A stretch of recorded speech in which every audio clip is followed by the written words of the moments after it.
রাষ্ট্র পুনর্গঠনের রোডম্যাপ দ্রুত ঘোষণা ও গণভবনকে জুলাই স্মৃতি জাদুঘর করা সহ ৫ দফা দাবি জানিয়েছে বৈষম্য বিরোধী ছাত্র আন্দোলন। শহীদী মার্চ কর্মসূচি শেষে রাতে এ দাবি জানানো সমন্বয়ক আবু বকর মজুমদার।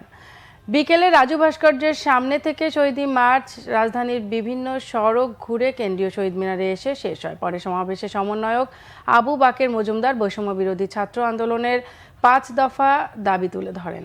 সমন্বয়ক সার্জিস আলম বলেন, ছাত্র জনতার গণ অভ্যুত্থানে যে স্বাধীনতা অর্জিত হয়েছে তা বৃথা যেতে দেয়া হবে না। তিনি আরও বলেন, কোনো চাঁদাবাজ, ক্ষমতার অপব্যবহারকারী ও সিন্ডিকেটের জায়গা এই বাংলাদেশে হবে না।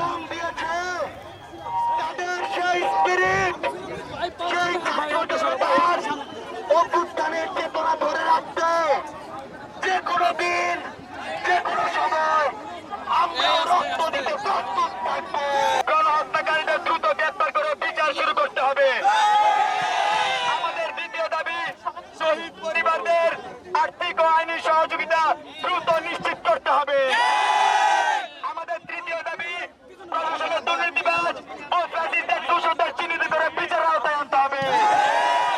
আমাদের চতুর্থ দাবি, গণভবনকে জুলাই স্মৃতি জাদুঘর ঘোষণা করতে হবে। আমাদের সর্বশেষ এবং পঞ্চম দাবিটি হচ্ছে, রাষ্ট্র পুনর্গঠনের রোডম্যাপ দ্রুত সময়ের মধ্যে ঘোষণা করতে হবে।